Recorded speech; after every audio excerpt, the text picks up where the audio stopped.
Excuse me, White Forest is a really good deck post Duelist Advance? Make sure you guys smash the ever-living crap out of that subscribe button so you guys don't miss out more Oz content. Now, I got these numbers out of Australian Yu-Gi-Oh! My friend sent them to me and said, hey, Robbie, Oceanics, we got the breakdown for participation in Top Cut. And I was like, woo! So I want to talk about your overall participation here to start. And, guys, please smash the living crap out of that subscribe button. This match just got done. Oh, God, a little bit ago, actually. So, participation, we had 74 Mitsu Rizal, or 71 Mitsu Rizal variants, just as a number there for, I was 3 off, sorry, it is 71 for participation. We had 61 Malice variants, which that one's a little bit interesting to me. I'm kind of intrigued by that number because Malice almost had as much of the field in terms of participation as other decks. So that one's interesting. Now, for pure Mitsurugi, or what they considered this, we had 19 of them. Now, when I saw this, I was like, that's across the board. You have a lot of Mitsu variants sitting here in your top cut, or in overall participation, and it's kind of scary because this was only a 294 man event from what I was reading from this. So that's interesting. So once you get through Malice and Mitsurugi Purgatory here, what is really left that this field had to work with? Well, we had 14 Vanquish Soul players in this event. Now, I'm not really too sure about that one either. That feels very, very low. Maybe players just didn't have the chance to get the cards, but that's interesting. We also had Rizal and other. Now, these are going to be Rizal variants that weren't playing Mitsu. I love the split numbers and things organizing this here. We also had 10 Blue Eyes Duelists. Out of 290-some players, you only had 10 people bringing Blue Eyes, and we had 106 other decks listed in other. Now, keep in mind, Oceanics is in the same bad side of everything that Europe is because they do not have Monster Mayhem. When you're looking at this data, you need to keep that in mind because not having Orcust running around, it's not a major, impactor, I assure you of that. But it's enough that you've got to kind of take a step back and go, oh, okay. If we don't actually have these big challengers out here coming to bat, then, what really can we do? Well, you're just going to see stupidness out here taking over the meta. Now, your top 64, which is where I think things get very, very interesting when you start to get into the numbers here. Now, we have 36 Rizal variants. That is over half of your top cut is a Rizal something. Now, the official breakdown on the Rizal variants that are listed within this 36 are 18 Mitsurugi. We had 8 Mitsurugi Fiendsmith Rizal. That's a lot of engine to be shoving in here.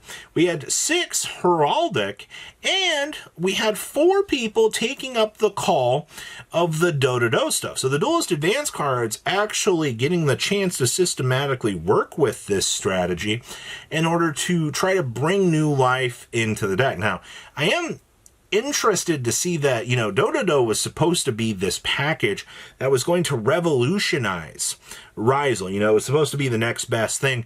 And I only see that we could barely get a handful of those. I mean, a handful of these into Top Cut. That's interesting. Now, we also had 11 Malice for you out of this event, which I think was very, very interesting to see. Deck, still getting bullied very, very hard. Then we had 3 White Forest Duelists. Now, of these 3 White Forest Duelists, one of these White Forest decks managed to get all the way in to the, grand finals out here. And yeah, they got second place. I'm not upset about that.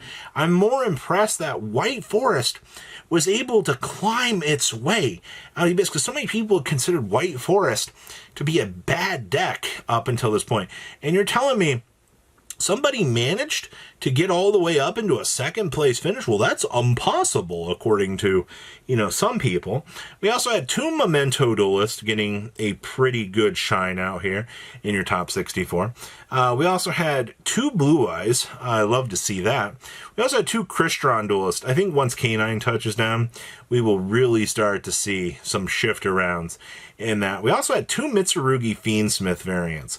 And we also had a pure Mitsu. Now, keep in mind, we shifted from using Mitsu as the big gauging point to having Ryzel be the big number taking things. But you still do have these Mitsurugi variants down here that we have to account for, which, once again, was the 2 Mitsu and the 1 pure. I'm actually pretty impressed that pure Mitsurugi still has been doing well out here. But I do actively believe that if that deck does get the chance to kind of roll itself up and do very, very well, it ends up being one of the better challengers that you can see here. We also do have a Fire King variant. Gotta love to see that. That 1 Vanquish Soul converted. That's awful. We also had Unchained, Live Twin Fiendsmith, and Mermail. Overall, your top 64 here, leading into a Ryzel versus White Forest final duel, I think was kind of cool to see out here, everybody.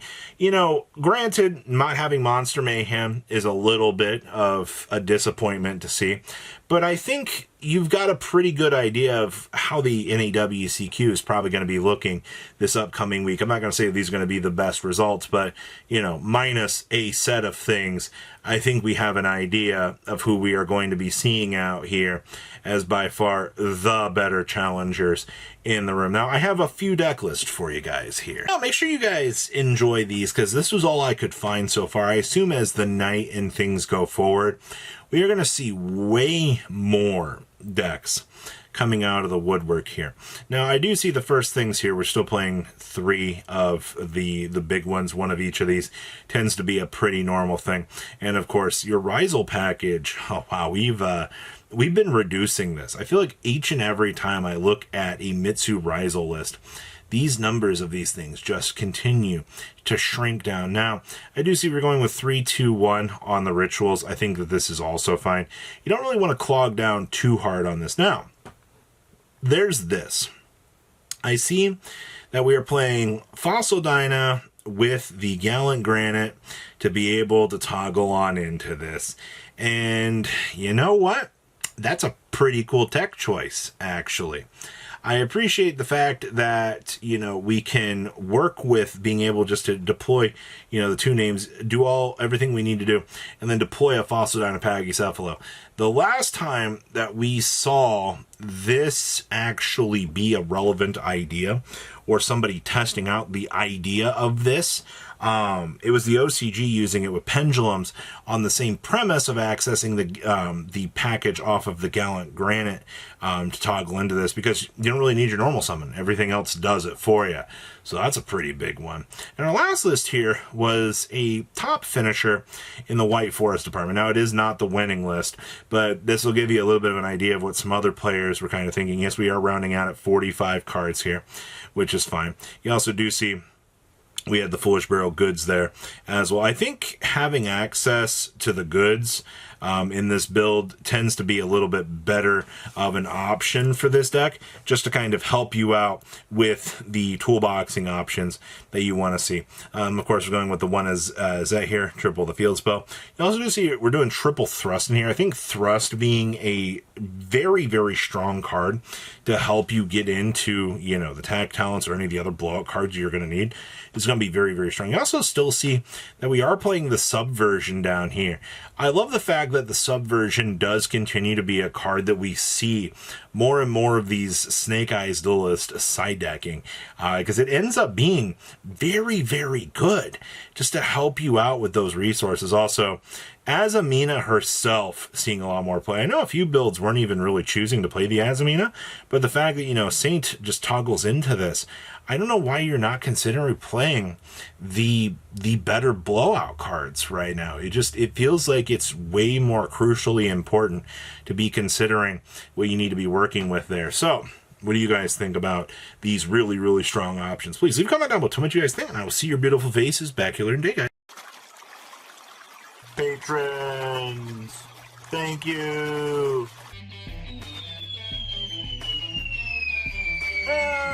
go.